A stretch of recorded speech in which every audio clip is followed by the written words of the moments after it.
অনেকগুলি টাকা দিয়েছেন, ধরে বলেন মারহাবা। মালতীর 1 বস্তা সিমেন্ট, ধরে বলেন মারহাবা। কত কত নাম, তাই না?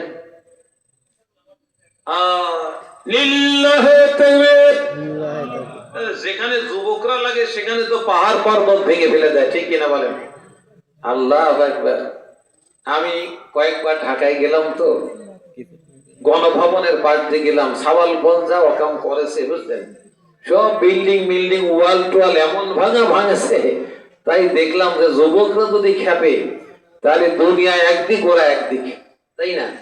এই এলাকার যুবকদের মধ্যে যে উৎসাহ আমি দেখেছি, এই উৎসাহ যদি আল্লাহ তাআলা কবুল করেন তাহলে এই এলাকার মসজিদ, মাদ্রাসা, এতিমখানা সব হতে পারে। এখানে শুধু মসজিদ হবে না, এই মসজিদে ফজরের নামাজে আপনার সকল ছেলে মেয়েরা কোরআন শরীফ পড়া শিখবে। এই ব্যবস্থা আপনারা করবেন, পারবেন না? পারবেন? এই টাকা যেদিন আপনারা গুনবেন, যেদিন আপনারা মিটিং করবেন, ওই মিটিং এ সিদ্ধান্ত নেবেন। আমি প্রস্তাব রেখে গেলাম, এই জায়গায় মক্তব হবে ইনশাআল্লাহ। কি হবে? মক্তব হবে ইনশাআল্লাহ।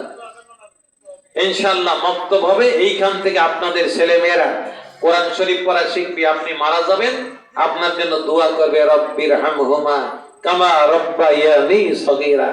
আপনি যখন মারা যেতে থাকবেন, আপনার সন্তান কানের কাছে বসে বসে ইয়াসিন ওয়াল কুরআনিল হাকিম পড়তে থাকবে। আপনার মরণ যন্ত্রণা হবে না। মায়ের কোলে সন্তান দুধ খেতে খেতে যেমন ঘুমায়, আপনার মরণটা সেরকম হবে ঈমানের সঙ্গে। রামচন্দ্রপুরের মারুফা খাতুন 500 ঈদ, জোরে বলেন মারহাবা। এই দেখেন, একজন বোনও দিয়েছেন। 500 আর 500 কত হলো? 1000 হয়ে গেছে। আল্লাহ কবুল করেন, আল্লাহ স্বামী সোহাগিনী করেন, আল্লাহ মা বাবা দাদা দাদি নানা নানি যারা কবরে মাফ করে দেন, জাহান্নাম হারাম করেন, জান্নাত নসিব করেন। সকলে বলেন আমিন। মাশাআল্লাহ। দিলনের ছেলে শরীফ, লিল্লাহি তাকবীর। দিলনের ছেলে শরীফুল ইসলাম, জোরে বলেন জিন্দাবাদ। 1000 ঈদ, জোরে বলেন মারহাবা। আল্লাহ দান কবুল করেন। আল্লাহ যে নিয়ত দিলে নিয়ত পূর্ণ করেন। মসজিদে ঈদ লাগবে, আল্লাহ মসজিদে আপনার গোলামেরা আযান দেবে, নামাজ পড়বে, সিজদা দেবে। আল্লাহ পাক রব্বুল আলামিন এই দান আপনি কবুল করে নেন। আয় আল্লাহ, বাবা মা দাদা দাদি নানা নানি যারা কবরে আছেন মাফ করে দেন, জাহান্নাম হারাম করেন, জান্নাত নসিব করেন। সকলে বলেন আমিন। তোর পয়সা নেব না আমি, নাও আমার এসে চাবি নি। না, আমি তো এমনি বলতেছি না, তো প্রত্যেক জালসায় যায়। হ্যাঁ, ও সরস্বতীটা নেবি, ওই দেখ যা বলেছি তাই।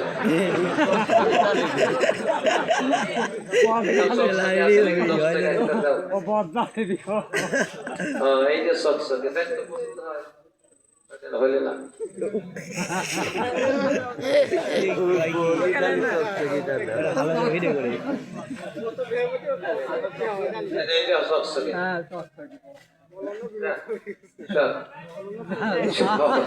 সেদিন কি হয়েছে শোনেন। আমার বাড়ির পর যে মসজিদ, এই মসজিদের জালসা, ওর তাবারক নিতে গিয়ে রাস্তায় পড়ে না কি হয়েছে। এখন তাবারক দিবি কিনা, আমি কেবলই শুইছি এসে, ও যে ডাক ধরলে আমার গিন্নিক করলাম যে তুমি কিচ্ছু বলো না, আমি কিচ্ছু শুনতেছি না।